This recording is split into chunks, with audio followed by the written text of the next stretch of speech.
La fin de cette année arrive à grands pas, donc soit tu fais partie des gens qui voient cette période comme le meilleur moment pour chill et pour se détendre, ou soit au contraire tu fais partie de ceux qui voient ce moment comme le meilleur moment pour devenir ce à quoi ils aspirent d'être. Et si tu fais partie des gens qui voient cette période comme le meilleur moment pour devenir ce à quoi tu aspires d'être, alors tu es tombé au bon endroit. Parce que pourquoi attendre longtemps, car tu peux devenir ce que tu aspires d'être du jour au lendemain.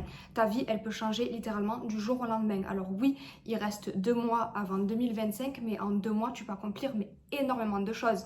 Quand on part du principe que ta vie peut changer du jour au lendemain, donc 2 mois, mais c'est énorme. Je sais que tu vas sûrement te demander, est-ce que 2 mois c'est suffisant pour changer ma vie? Oui, la réponse c'est oui, c'est largement suffisant 2 mois, c'est même plus que suffisant. En fait, c'est simple, du moment que tu as la mentalité d'un gagnant et que tu te dis que pour toi rien n'est impossible, 2 mois, tu te dis oui, c'est possible de faire ce à quoi j'aspire de devenir. Donc je fais cette vidéo pour que tu finisses l'année forte, plus forte, parce que je sais que ça peut être compliqué, parce que là on arrive donc dans l'arc hivernal, mais au contraire, moi j'adore l'arc hivernal. On dit souvent que c'est au mois d'octobre que les choses meurent, justement, pour pouvoir renaître de façon meilleure, donc c'est le moment ou jamais. De toute façon, il n'y a rien que tu ne puisses surmonter tant que tu ne t'en convaincs pas toi-même. Si forcément pour toi c'est pas possible, bien sûr que ça va pas être possible, mais si pour toi c'est possible, alors tu sais déjà. En fait, je veux que tu partes du principe qu'on est des êtres mis sur Terre pour créer. Donc, peu importe ta réalité, peu importe ce à quoi tu aspires d'être, oui, ça existe dans un futur. Il faut juste le mettre dans ta réalité. Hello tout le monde, moi c'est Abby et bienvenue sur ma chaîne YouTube. En fait, je veux vraiment que tu vois cette période de façon très sérieuse et le moment pour te concentrer sur tes objectifs. Et surtout, fais-le en silence. Ne partage pas tout ce que tu fais. Laisse les gens se demander ce que tu fais, ce que tu deviens. Et c'est le meilleur moyen, c'est vraiment de le faire en silence. Comme ça, les gens ne peuvent pas ruiner ton plan. Les gens ne peuvent pas ruiner quelque chose dont ils ne sont pas au courant. Il faut que tu aies une vision et un plan de ce que tu veux être à la fin de ces 2 mois. Déjà, rien que le fait que tu regardes cette vidéo, ça prouve et ça montre que tu en as l'envie et je t'en félicite. Le premier pas, ce serait de voir cette période comme une période de transformation, là où la société nous inculque plutôt de ralentir la cadence. Comme c'est la fin de l'année, on peut s'autoriser à plus rien faire, à être dans le calme, ça va être la fête, à faire la fête, pump it up. C'est pas forcément notre objectif. Si on est là, si tu regardes cette vidéo, c'est que non, c'est pas forcément ton objectif. Je te demande pas non plus de travailler dur, d'arrache-pied, de jamais te reposer, c'est pas ça. Mais juste pour te dire que tu n'es pas obligé de ralentir la cadence et de voir plutôt cette période comme le meilleur moyen d'atteindre tes objectifs, là où les gens, eux, se reposent. Tout d'abord aussi, nettoie ton cerveau et commence à te concentrer sur l'énergie que tu veux avoir à la fin de cette année.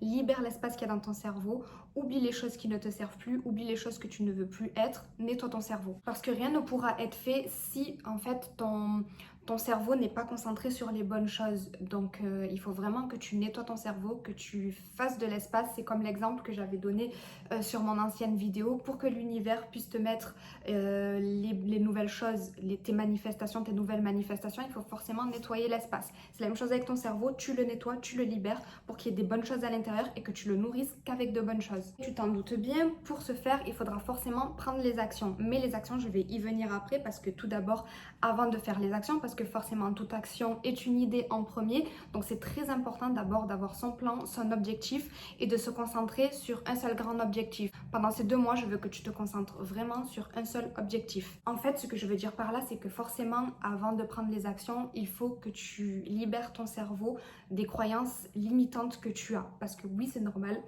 Tous les êtres humains sont comme ça. Avant de changer, il va falloir changer tes croyances limitantes. Il faut vraiment que tu aies une vision claire de ce que tu veux devenir à la fin de ces 2 mois et ce sur quoi tu veux travailler pendant ces 2 mois. Ça peut être n'importe quoi. Ça peut être par exemple, tu as envie de perdre du poids, apprendre une nouvelle langue, faire du nouveau contenu, je sais pas, commencer par exemple à faire du crochet. Et du coup, c'est pas juste à travers par exemple les vision boards, parce que quand je dis visionner, visualiser vraiment ce que tu veux devenir, les vision boards sont très bien. C'est vraiment un moyen efficace, même dans mes anciennes vidéos j'en ai parlé.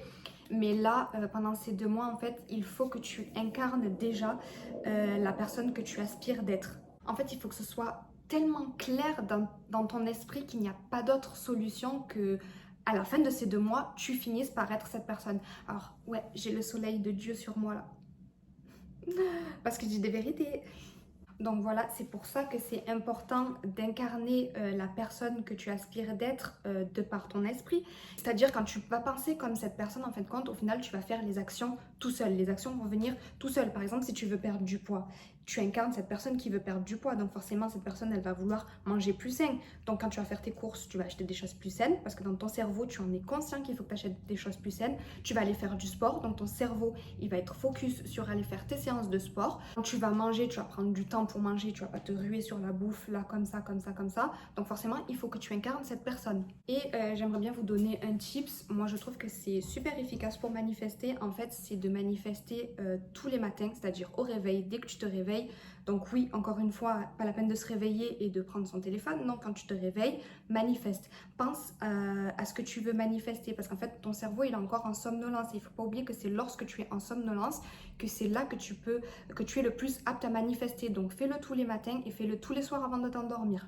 En fait, je veux que tu travailles aussi ton self-control parce que c'est normal, durant cette période, il y aura des périodes et des moments compliqués. Donc ton ancien toi, il voudra revenir, mais si tu as travaillé ton self-control, t'inquiète pas que quand il va revenir, ton ancien toi, tu vas te dire ça, c'est pas mes vraies pensées, c'est pas les pensées que je veux actuellement pour moi, c'est mon ancien moi. Donc non, ne pas perdre ton temps durant cette période parce que si par exemple ton ancien toi, c'était aller te coucher à 4 h du mat et du coup tu te réveillais à pas d'heure, ben forcément tu seras pas productif. Tandis que si tu vas au lit plus tôt, ben forcément là tu vas être plus productif le lendemain, tu vas faire plus de choses parce que tu auras plus de temps sur ta journée de 24 heures. Le soir, c'est fait pour dormir.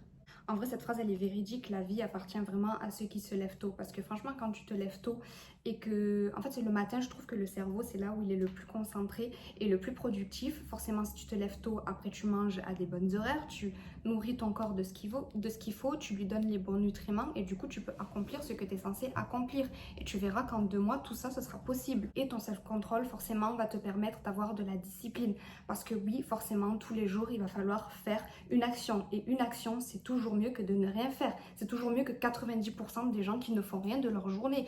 Une action, c'est toujours mieux. Dès que tu fais une action, tu as gagné. Voilà pour la période de contrôler son esprit parce qu'il faut que tu aimes cette période en fait. Il faut vraiment que tu vibres sur le bonheur. Il faut au contraire que tu exprimes de la gratitude pendant cette période.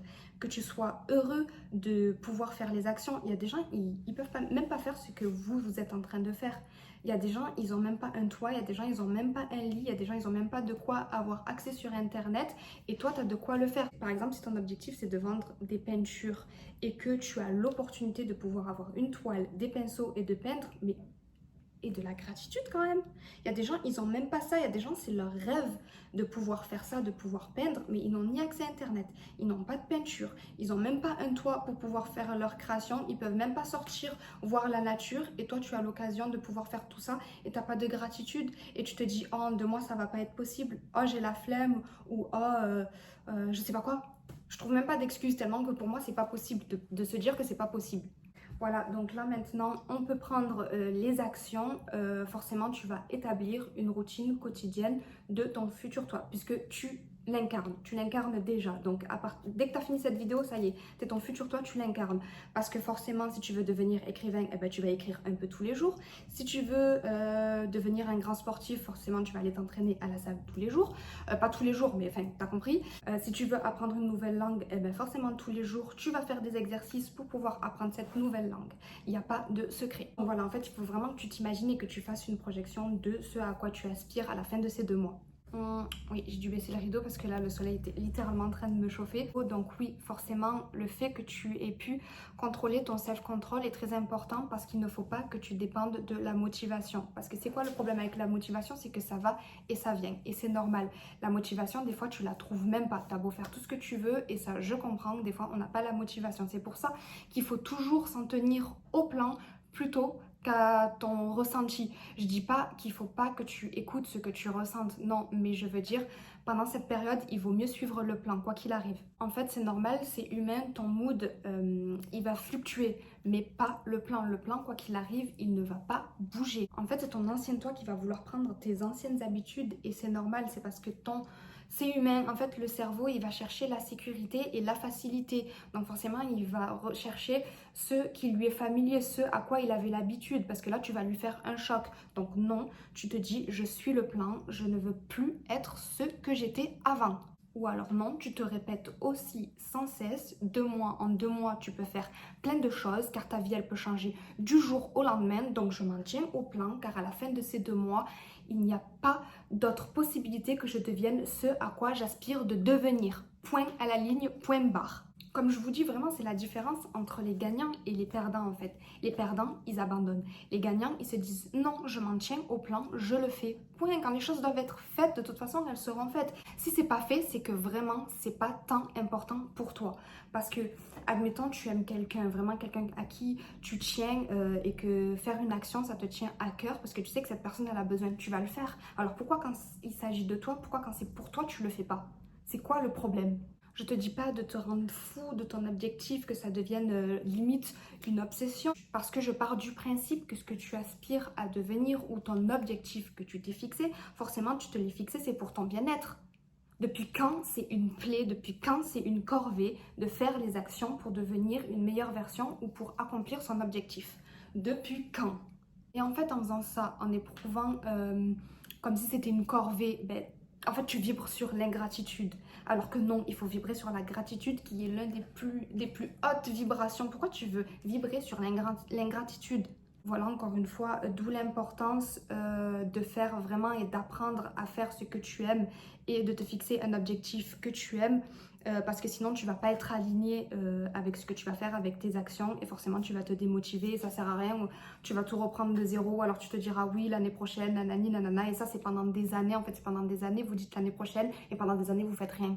Si tu es une personne qui se décourage assez facilement, fais en sorte alors que tes objectifs soient atteignables. Même si selon moi, je suis désolée, mais tout est atteignable dans la vie. Par exemple, selon ton objectif, forcément, tu as ton plan. Prends chaque action en fait et dis-toi que tu dois en faire au moins 10, 20, je sais pas, fais en fonction de comment tu es productif, 30 minutes par jour par exemple, faire de l'exercice pendant 30 minutes par jour, te mets pas dans la tête, en fait change ta pensée où tu te dis oui je vais devoir aller faire de l'exercice pendant 30 minutes, ça va être long, j'ai la flemme, non, change en je vais aller faire de l'exercice pendant 30 minutes parce que c'est moi qui l'ai décidé, parce que ça va me permettre de devenir une meilleure version de moi-même, parce que en faisant ça je vais prendre soin de mon corps, parce que c'est ma décision et je le fais pour moi. Franchement, fais les actions même si tu as peur de l'échec parce que de toute façon, tu ne peux pas échouer. Le seul moment où tu échoueras, c'est lorsque tu ne fais pas les actions. Là oui, c'est un échec. Mais ne serait-ce que de faire une action, même qu'elle soit minime, alors là, c'est jamais un échec. Comme je l'ai dit, chaque jour, tu fais 1%, 1%, 1%, 1% jusqu'à ce que ça devienne 100%. Fais en sorte que ton environnement soit en accord avec ton objectif parce que un environnement en bazar est égal à un esprit en bazar. Point. En fait, ce qui va se passer, c'est que ton subconscient va être encombré et n'aura plus une vision claire de ton objectif et de ce que tu dois faire. Et là, c'est pas l'objectif. Hein. C'est comme l'expression tu es ce que tu consommes, mais c'est pareil avec ta maison, c'est pareil avec la propreté de ton chez-toi. Je suis désolée, mais une maison en bric-à-brac, ça veut dire qu'à l'intérieur de toi, c'est du n'importe quoi. C'est explosion. En fait, tu romantises pas assez ta vie. Pourquoi, par exemple, quand tu fais à manger, pourquoi tu te fais pas comme si tu faisais un dîner aux chandelles? C'est beau, ton subconscient, en fait, quand tu vois ça, ça le met dans une position de bien-être. Comment tu veux que ton cerveau et ton mood se sentent si à chaque fois que tu te lèves, par exemple, tu vois la vaisselle ou tu vois une poubelle? Forcément, ton environnement, ça va être également ce que tu consommes, ce que tu regardes, que ce soit émissions, musique, nourriture, etc., ton entourage. Pendant cette période, selon ton objectif, ton environnement doit t'inspirer. Si par exemple, tu veux écrire de la musique, est-ce que ce qu'il y a autour de toi, ça t'inspire, ça te donne des émotions? Si tu veux peindre, est-ce qu'il y a de la nature autour de toi, selon ce que tu veux peindre? Après, c'est pas obligé de peindre de la nature, mais prenons cet exemple. Aussi, est-ce que les gens autour de toi te soutiennent? Est-ce que les gens autour de toi t'inspirent? Est-ce que ce sont des gens avec des objectifs? Est-ce que ce sont des gens avec des principes et des valeurs identiques aux tiennes? Si c'est pas le cas, on les dégage. Je te dis pas de le faire avec tout le monde, mais fais quand même un petit tri parce que trop souvent en fait vous vous entourez de personnes qui vous servent à rien. Je dis pas tout le monde, c'est pas ce que je suis en train de dire, mais par exemple les gens qui nourrissent ton ancien toi, tes anciennes mauvaises habitudes. Par exemple, admettons, ton mauvais trait c'est que tu buvais beaucoup d'alcool ou que tu fumais par exemple. Et que se passe-t-il lorsque tu traînes avec des personnes qui le font? Bah forcément, tu vas les voir le faire, tu auras envie de le faire. C'est pas bon, là ça te bloque, c'est pas ça l'objectif si tu veux arrêter. Alors ces gens-là, tu limites les interactions avec eux. Ou alors encore le pire, tu restes ami avec des gens que lorsque tu leur parles de tes objectifs et tout, ils te disent « Oh, c'est impossible ». Non, ces gens-là, tu les sautes. En fait, moi ce que je fais, c'est que j'ai créé une porte dans mon cerveau, une porte avec écrit dessus « imbécile ». Je m'imagine ouvrir la porte, hop, et je les mets dans cette porte. Bye bye. De toute façon, lorsque tu es aligné avec ton objectif, que tu fais les actions pour ton objectif et que tu es sur l'authenticité afin de devenir ce à quoi tu aspires, ne t'inquiète pas, si tu le demandes à Dieu, il entend tes prières et il va retirer les gens. Tu vas rien comprendre. Tu vas te dire, mais pourquoi cette personne, tout d'un coup, elle me parle plus? Ou pourquoi il s'est passé ci? Pourquoi il s'est passé ça? Pourquoi on s'est disputé? C'est Dieu. C'est Dieu, c'est le divin. Évite les réseaux sociaux, les médias, fais attention vraiment si tu es tout le temps dessus et que tu te vois scroller sans forcément l'envie, juste tu scrolles en fait, c'est parce que ça te crée tellement de la dopamine que tu scrolles et tu sais même pas pourquoi tu scrolles. Donc soit tu décides de vivre une vie dans le virtuel ou soit tu décides de vivre les moments présents et d'être plus présent à ce qui t'entoure, de faire plus attention aux opportunités parce que forcément si tu fais pas attention à ce qu'il y a autour de toi, eh ben, tu passes à côté de nombreuses opportunités, crois-moi. Autre chose qui peut être utile, je dirais, c'est de tenir un journal pendant ces 2 mois où tu écris ce que tu as fait pendant ta journée. Comme ça, au moins, ça te permet de voir où tu en es, de voir ton évolution et tu peux également écrire les choses les moins productives que tu trouves que tu as fait dans la journée et comme ça, tu peux chercher une solution de comment tu pourrais améliorer ces dernières. Et enfin, j'aimerais quand même avoir un dernier point pour les gens qui souffrent de dépression et je pense que il faut vraiment avoir vécu la dépression pour comprendre que c'est pas facile d'avoir forcément la motivation parce que des fois on a l'envie mais vraiment on n'y arrive pas. Et à partir de ce moment-là, si même en regardant des vidéos, même en écoutant des podcasts, même avec toute la volonté du monde, tu n'y arrives pas, fais-toi aider. Il y a des professionnels qui sont faits pour ça. Ce n'est pas une honte de se faire aider, non, au contraire.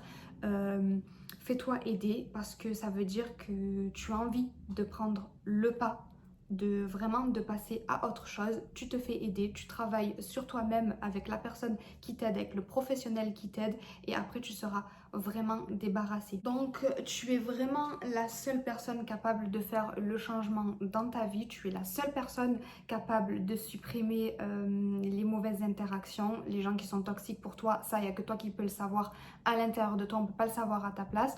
Tu es la seule personne capable d'enlever ou du moins de limiter les distractions dans ta vie.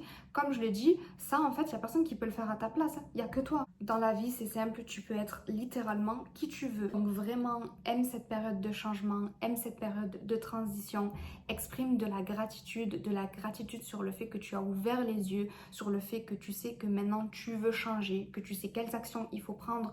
Je veux vraiment que tu ressentes la sensation que tu auras quand tu auras cette fierté de voir ce que tu as accompli pendant ces 2 mois et la personne que tu es après ces 2 mois et en 2025.